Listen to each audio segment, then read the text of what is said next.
Welcome to the Mudcat Report, community news, politics, and culture with a local twist. Here's your host, owner and publisher of the Gazebo Gazette, Hunter Dawkins.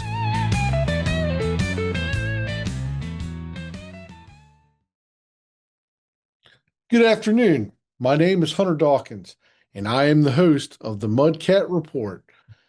This is the 23rd episode. It is a Mississippi Gulf Coast community news podcast, sponsored by the Gazebo Gazette, the Harrison County independent newspaper, the Beau Rivage Resort and Casino in Biloxi, Nine Toes Brewing Company in Pass Christian, O'Dwyer Realty Agent Stephanie Mankiewicz, Joseph Kelly, attorney at law, Coast Casual in Pass Christian, the Rotary Club of Pass Christian's Paddle the Bay fundraiser, the Insurance Barn in Gulfport, and a big event coming up here, the Mississippi Deep Sea Fishing Rodeo on the July 4th weekend here in Gulfport.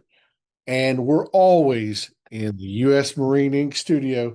I'm here with my wonderful producer of the show, Jeff Clark. Jeff Clark is a well-accomplished, award-winning journalist, director of the Harrison County Senior Services, and as well as my good friend. How are you? Hunter, I'm well, man. Thank you for doing another episode. This one I know you've got some great guests on this one. Should be exciting. Yeah, Jeff, our theme for the day is ordinances, both county and city ordinances. Since neither you nor myself is an attorney nor an elected official and for a local government, there's a number of questions that I have to ask, at least both guests, both gentlemen that I highly respect and are, of the legal minds of the best of them, not only in the state of Mississippi, but in the nation.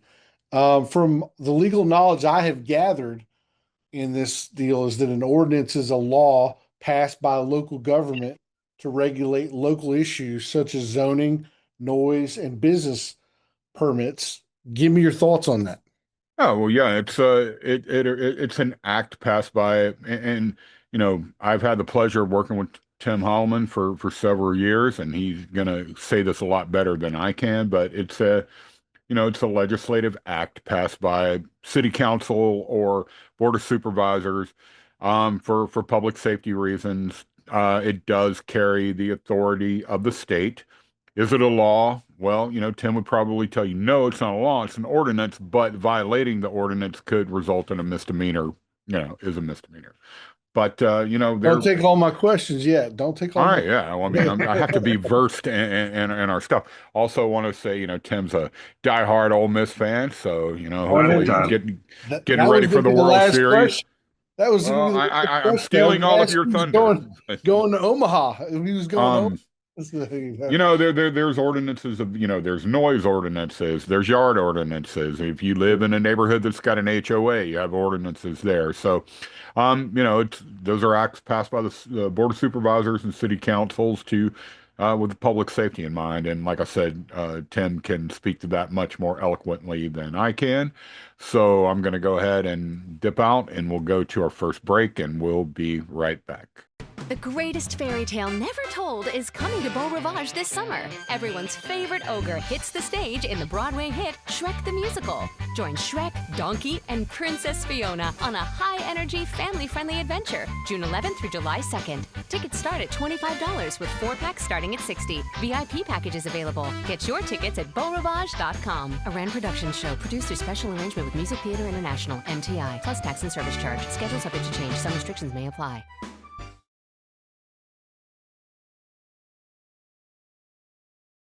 My first guest is a man that I have a massive amount of respect for, that always is honest and very direct with me in every single question that I ask. It is the board attorney for the Harrison County Board of Supervisors, I should say. And also Tim is the senior partner in Holleman and Associates. Tim Holleman, how are you, my friend? I'm doing fine. How are you? Thank you for having me, Hunter. Thank you. I appreciate it. Well, let me, of course, as I know, being an attorney, you got to kind of get away from these fifth grade questions. But of course, with our audience, I'm trying to make it as easy as possible for them. let me ask you a question. Can you explain the difference between an ordinance and a resolution, to the listeners, at least right off the bat? Because they hear Generally, in the order, terms ordinances and resolutions, and they need to kind of make the difference between those two. well, generally, orders are exactly what they say. They're orders of the board. Pretty much every order a board issues it's an order if it's an act that you're required to do. In other words, you're requiring somebody else to do, as opposed to a resolution, which is generally does not order somebody to do anything. It is a recognition more than it is an order of the board. Although sometimes those terms get mixed up together. Generally, the difference between an order is it's the board or whatever entity is taking action versus a resolution, which is nothing more than declaring something, for instance, a particular day to be a big holiday or something. We don't really do that a lot, but that's really the difference between resolutions and orders. But the terms get mixed up off a lot. In my experience, we try to separate them, but people don't really make a distinction between them much anymore. Sure. Technically, a resolution is something that does not take action. It may recognize something, it may declare something, but it doesn't take action, as opposed to an order, which would be an order of the board or the city council taking action. That's basically the difference. Pretty simple. Just a quick thing before we get going on to the next. Resolutions now, don't they have to be done by roll call votes? I'm not sure if that's a statute or something like that, but Well, all of them, both an order and a resolution, has to have a vote. I don't think you have to have a roll call vote for a resolution. For an order, you got to make sure everybody voted or not voted for that.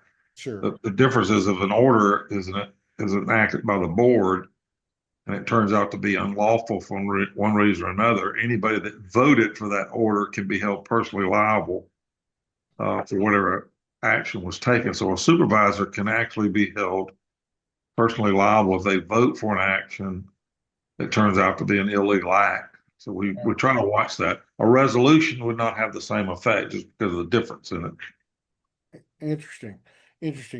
Is there any requirement the county must enact before adopting an ordinance? Like they have to have a public hearing or something like that?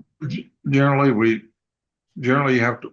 Generally, the procedure it varies by the entity, but generally, the board of supervisors has what we call two readings. That means the ordinance is put on the agenda for two separate meetings, and it's read to see if anybody objects to it. And then if it's not, then it's adopted by the board. And generally, we publish it. I don't think it's required legally to be published, but we do. It really requires it only to be spread on the minutes of the board. But generally, if it's an ordinance that's making something a crime, we would publish it so people can't claim they weren't aware of it. Do ordinance have to comply with state laws? Yes, and this is one of the particular areas when you define the difference between an ordinance and a law. A law is obviously adopted by the legislature. The county nor the cities have any authority to adopt laws contrary to the laws adopted by the legislature. A good example is we could not set a speed limit on I-10. The county could not do that because that's set by state law. Highway, you do have some exceptions to this, but generally state highways are controlled by the state law. And then county roads or city roads that are not part of any type of state aid or a U.S. highway system would be controlled by city or county ordinances as to the speed. So that applies pretty much to everything. That's a good example.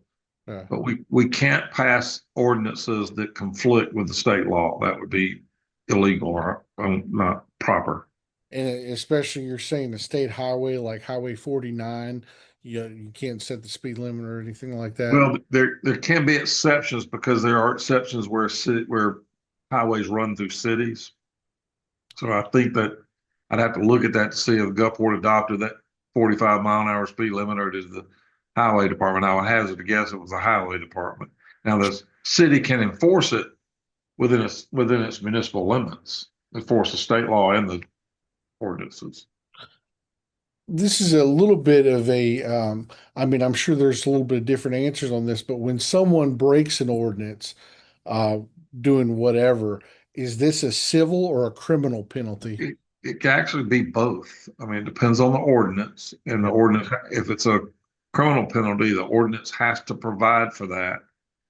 And if it doesn't provide for it, then it will be a civil remedy, meaning you'd have to enforce it in court. So, for instance, a zoning or a building code, those violations can be a criminal act, and you can be charged with criminal, but they're mostly enforced civilly by going to court, or but sometimes they do get enforced if it's somebody that's really, not complying and it's dangerous. We would file a criminal charge against them, and they would be charged and sentenced per that ordinance. Okay, so that would be like a public safety, Yeah, generally you don't have fines for things that aren't some type of public safety. Water and sewer, there are ordinances dealing with water and sewer, and you can be fined for that in addition to a civil remedy. So it can be both depending on the ordinance you're talking about.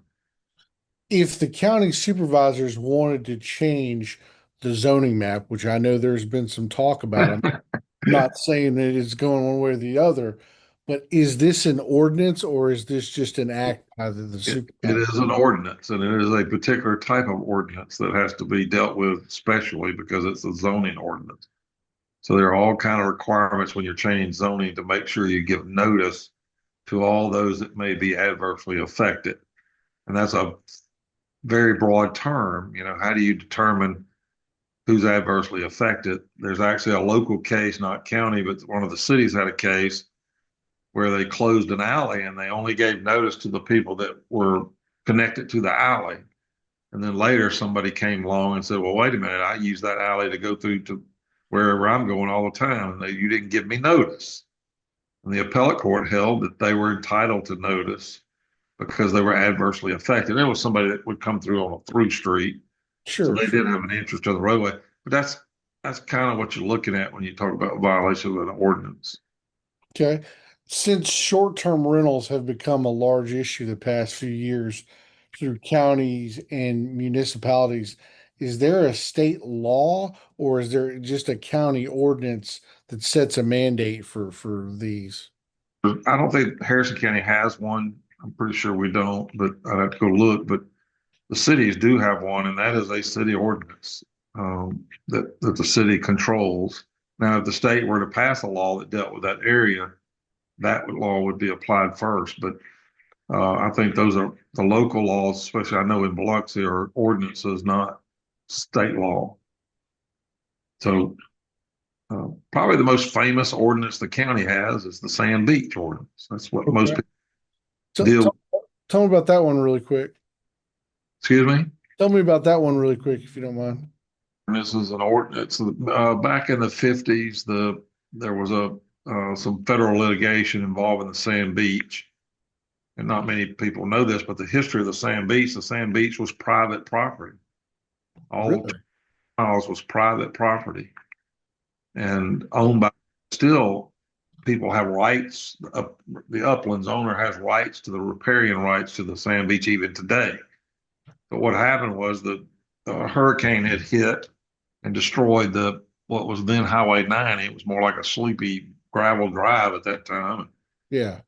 The feds came in and put in a seawall, and everybody allowed them to put the seawall in. All the Uplands owner allowed the seawall to be put in. And then later another hurricane hit, and they undermined the seawall. So then the federal government, with conjunction with the state, put in the Sand Beach. The Sand Beach is to keep the waves from undermining the seawall.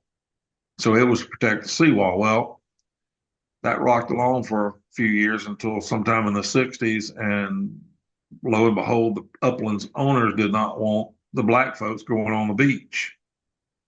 So we had a dispute about whether or not whether it was private property or had it become public, because they allowed the federal government to put in a seawall and the beach. And so the court held that the Sand Beach became public because the upland owners who own the property privately had permitted and allowed the seawall and the beach to be put in with public funds. Wow.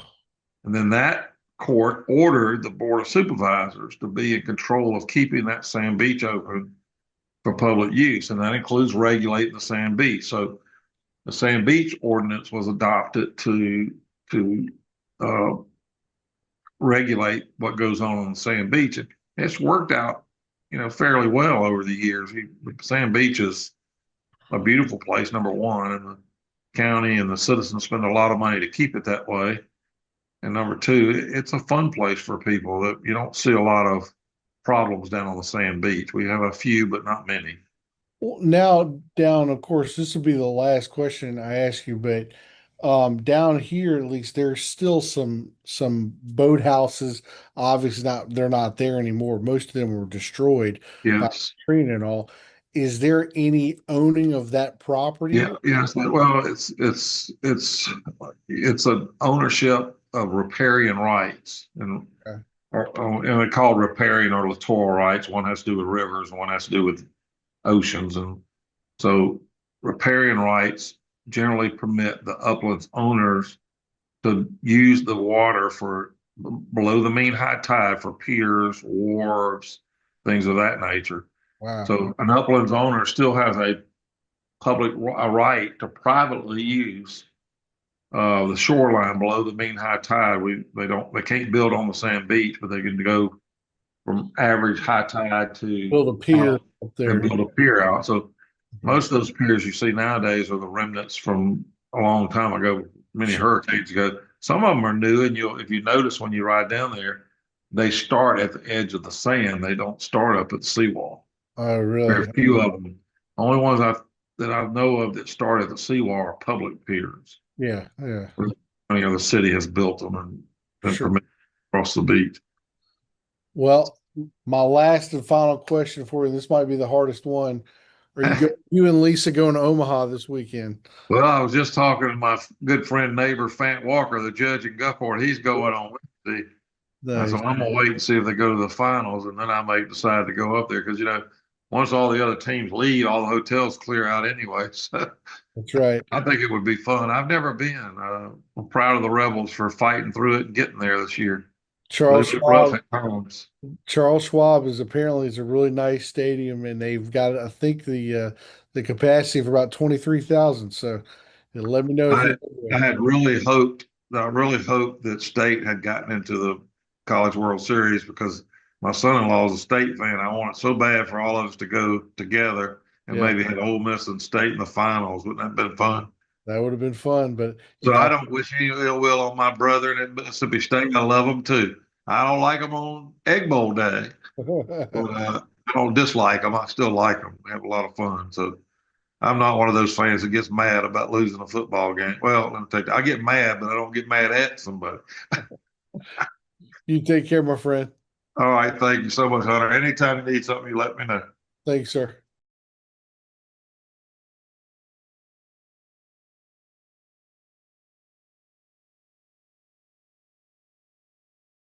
Welcome, one of my good friends and somebody that I've had a great number of conversations with, the Alderman at large in Long Beach, Donald Frazer. Donald, how are you, my friend? I'm doing good, guys. Thank you for inviting me to your meeting here. So let's talk about pretty much ordinances. That's what we're talking about, and basing it. Have there been a few ordinances within the city of Long Beach lately, and not only lately, but in your time, which I know you've been there for a while, but what concerns do you have hearing from residents across the city about recent ordinances? So just, keeping up with the times, for example, working on when an ordinance is changed, you need to make sure that everything is covered in there. For example, one recently that I have on my desk here that I'm working on is the city changed our ordinance through notifying people with the water department. And if you're delinquent or any kind of changes, it's printed we have the capability now that it's printed on the bill itself. Well, in our ordinance, one part didn't get changed of you'll be no you'll receive notice of disconnection through a door hanger or a knock on the door. This kind of stuff, you have to make sure that when you're making these changes that everything reflects the same so that there's not a problem in the future. Yeah, and as far as how are the ordinances different from you guys as opposed to the county? Because I know there's been some zoning map changes and there's been a few other details, but of course, y'all are very, specific subdivision level. I know Gotcha. So the yeah. real big difference is after Katrina, this was before my time, but the mayor and members of the board adopted a hybrid smart code. We did not adopt the full smart code.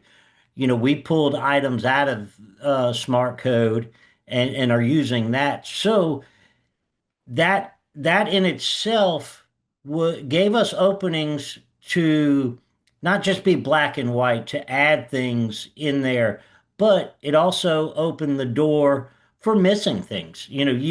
When you sit down and you're looking at an ordinance, you can't help but get tunnel vision. You have to get input from the outside sources. This is one of the main reasons that when you do change an ordinance, you have a public hearing and you hear from the public.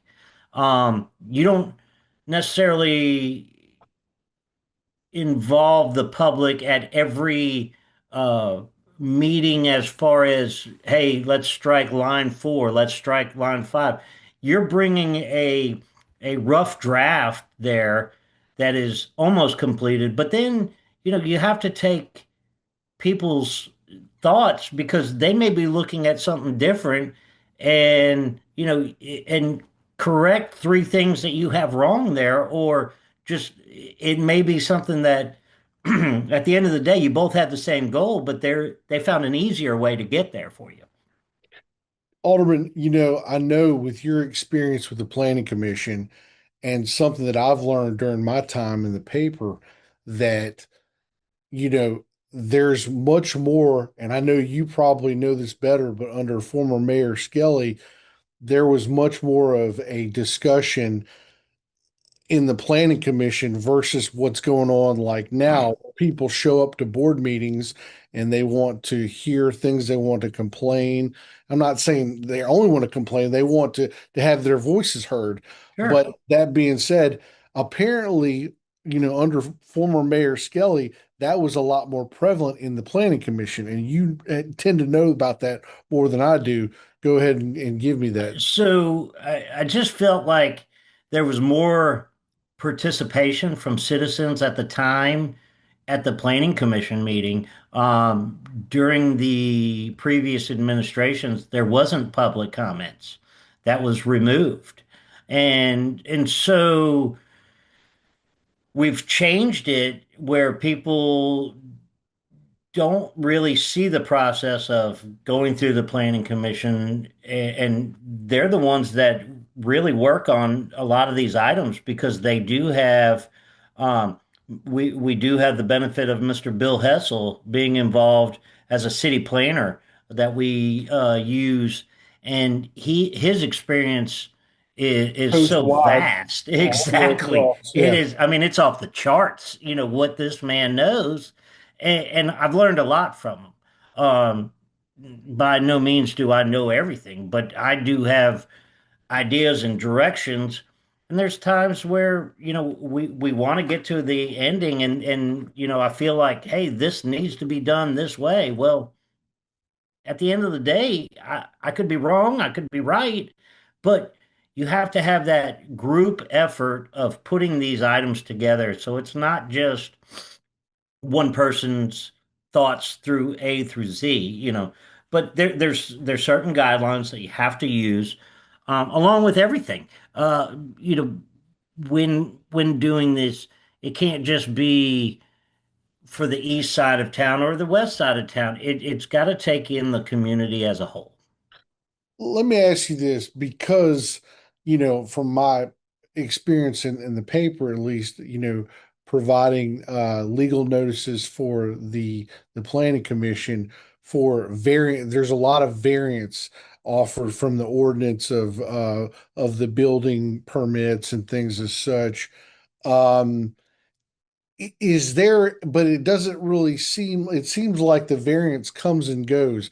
Is that basically determined on the property itself, or is that a standard, that was set that you try to adhere to? I mean, what's the guideline with that? Sure. Eh, the simple answer is it's a case by case scenario.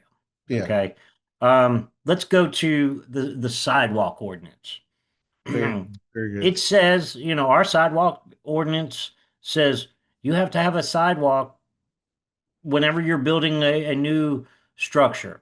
Well, if you look at some of these older neighborhoods that are at 99% completed and been there since the 70s, and it was a dead end road and had no The sidewalks. sidewalk, yeah.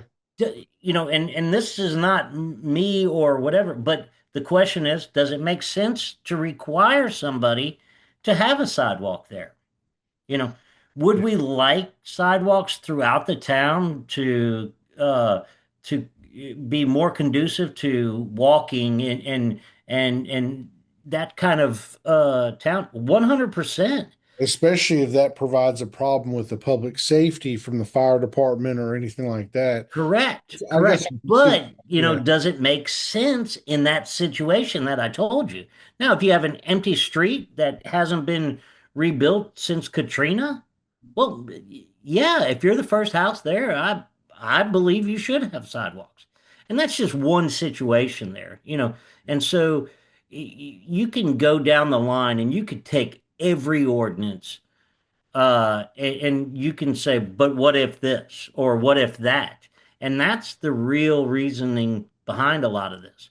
There's when a developer comes in, that's one of the biggest things that they have to have that uh, on their plans. has the city of Long Beach ever been sued over an ordinance that you guys have adopted? Sued over an ordinance, and I'm trying to think back. I don't know the answer to that. That's why I, I'm asking. in my tenure, no. You Okay. know, I mean, have we been threatened with legal action? Possibly. I just don't know the cases offhand. Sure, I understand. What one question that's boggled me for some time, and I've been asked quite a bunch, as I know that you have too, is for adopting ordinance for golf carts in the city. Um, Talk to me about, and this isn't just one episode of Sure. golf cart acceptance. Talk to me about, what rationale the board had, or, the current mayor at the time was in developing that ordinance for that. And that's a great one where the city doesn't have the right to just go, okay, we're going to have a golf cart ordinance and you can drive these vehicles on any street within our town. First and foremost, we had to get permission from the state through a Oh, really? public-private. Yeah, Okay. Okay. to be, you know, until the law was changed here recently, Hmm. it was designated for golf uh, golf course communities. Um, Easy example is Diamond Head. Okay, Sure. your Yeah. golf courses throughout the city. Sure. Past Christian, was it Timber Ridge? Timber Ridge Uh, has a covenant where they don't Correct. So have, yeah, but anyway, go that ahead. kind of community, it fits. So Yeah. then when you take a Long Beach and you go, okay, we want to do this. Well, We have first and foremost, we have to involve our police department. That's number one Yep. safety Public safety. Yep. of everybody on the streets. Okay. Now you're talking about vehicles of driving on public roads. Well, that requires a driver's license. Okay. So now we're getting into it and I'm opening up these things. You're getting a So little enforcement problem right there too, as well. So correct. So it went back and forth. This was actually my first term that we worked on it, and we worked on it almost a year. wow. One of the biggest arguments was, okay, they have to come to the police station to have it inspected. Well, you can't drive it there because it's not legal. Exactly. So you now fill out the paperwork. It's a $50 application, and the police department, you make an appointment, and they come to you. Okay. So the people were like, well, that's kind of expensive. Well, it's paying for the time of that police officer to Sure. come to you. Absolutely. It's paying for the paperwork, and so the city's not making money off of this. So Yeah. that's one item. Then we talked about golf carts are considered low speed vehicles. In the definition of a low speed vehicle, I believe it says 25 miles an hour. Yeah, 25 miles an hour by the Okay. state legislature. Yeah. So then now you have to say, okay, we need to, when we're approving it, the road has to be 25 miles an hour or less. Okay. So now we're talking about you've opened it up, but you now are you going to change the speed limit on, and offhand, I'm sorry, I don't know. You're going to change the speed limit on Pineville Road, which I think is No. 35 miles an hour. But Yeah.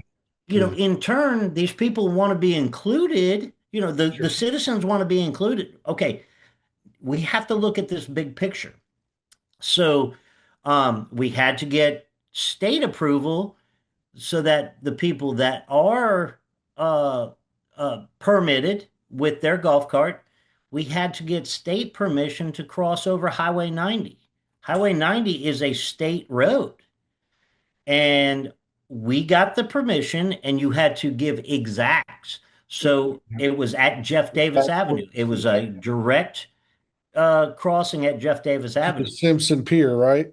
Correct. Okay. So when that area went under construction, we had an outcry of people going, well, why can't you just change it temporarily to Cleveland Avenue? Well, we couldn't get that permission. Yeah.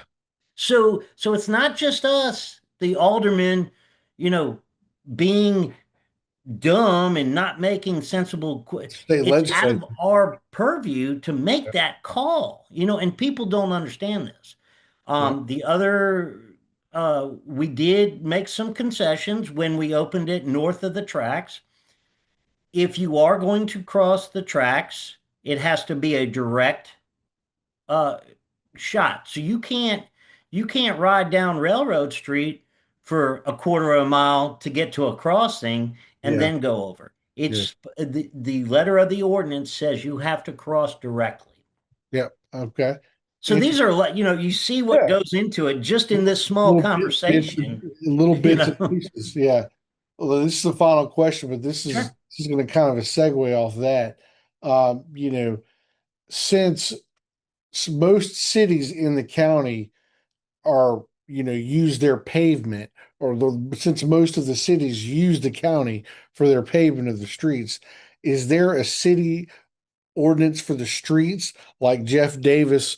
I think you know what I'm talking about with the recent like burnout style thing that went down there. Correct. Is there So some kind of just ordinance bad on it? timing. Yeah. I definitely follow your question. Yeah. As far as the repaving, you can go back to the last administration. Mayor Bass at the time was a big proponent and was pushing to have Jeff Davis resurfaced. So if you think about it, up until recently, when we completed all of these railroad crossings that you're able to cross these large trucks, 18 wheelers, commercial vehicles over, The only one that we had was Jeff Davis Avenue. It was resurfaced in 2009, Okay. and that was our main thoroughfare for trucks. Any kind of major truck coming in and out of the city was going down Jeff Davis Avenue. Yeah. And so when you have that kind of wear and tear, it goes through its lifespan much quicker. So that's where we're at on it. On top of, hey, right now may be a good time with us finishing up the Gateway project, and you're talking about redoing your front door. Don't just do it halfway, do the entire thing. Okay. It was a misfortunate issue. Hindsight being 2020, looking back, should it have been on Jeff Davis? No. But we're not here to rehash that. It's in the past. We learn. We learn from our experiences, and hopefully we don't make mistakes like that going into the future. We thank you, Donald, and anything you can leave the audience a way to contact you, get in touch with you if there's any other questions. Sure. And Hunter, I can't tell you this. You and Jeff do a great job with this podcast, and I look forward to it every week just to hear, who you have on, what you're talking about. But I can always be reached at large at the city of Long Beach ms.org. And my cell phone number is listed on the site. It's area code 228-343-2082. I answer the calls. I return the messages. It's people call and apologize. I'm sorry to bother you. Listen, if I answer the phone, that means I wasn't busy. So, Well, you take care of yourself, and we look forward to seeing you again. okay. Thank you. Have a great evening.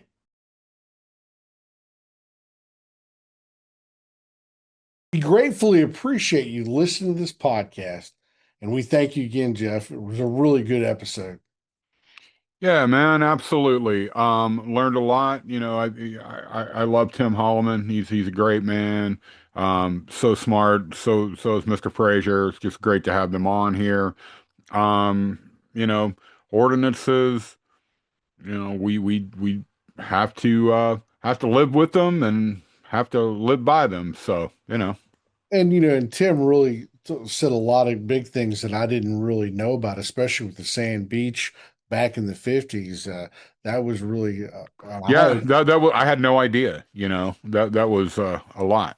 So, but of course, that's great. While the reason we have this show, and so definitely we want to get out with that. We want to thank our sponsors, including the Beau Rivage Resort and Casino, Nine Toes Brewery in Pass Christian, O'Dwyer Realty Agent Stephanie Mankiewicz, and Joseph Kelly, Attorney at Law, Coast Casual in Pass Christian, the Pass Christian Rotary Club's Paddle the Bay fundraiser, which is coming up this weekend, and the Insurance Barn in Gulfport. And then the big event, obviously, coming up the July 4th weekend, the Mississippi Deep Sea Fishing Rodeo. I'm just trying to put out there and promote it quite a bunch. But, that's going hey, to be. they have Amanda Shaw, who's fantastic. She's playing on Friday, July 3rd at 7 p.m. So, it's always a great weekend, man. Absolutely. Just look for the Ferris wheel in Jones Park and you're there. That's right. You're right. And then our final sponsor, and as always, in the studio of the U.S. Marine Inc., make sure you follow us on the gazebogazette.com, where the podcast will be posted sometime this week, and as well as on facebook.com/The Real Gazebo Gazette. And Jeff, we have something new. Let us know what we got. Yeah, man. So we have, if you'll go to YouTube and search Gazebo Gazette Productions, 3 separate words, you come up on our new video page. We're taking the podcast to video. So we have the HD Experience, which is Hunter's sports podcast, is up, and the Mudcat report will be up as well soon. So. And hopefully in the near future, Clarkcast will be up there as well. That's it. That's the goal. All under the Gazebo Gazette Productions. So. And on X, you can find us as Gazebo Gazette as the handle. The Mudcat Report is available, as Jeff lets everybody know, on every podcast you can find, including Apple, Spotify, iHeartRadio, and Amazon Music under the Mudcat Report tag. Signing out, this is Hunter Dawkins, the host of the Mudcat Report. And now, you know the rest of the local story. Good night.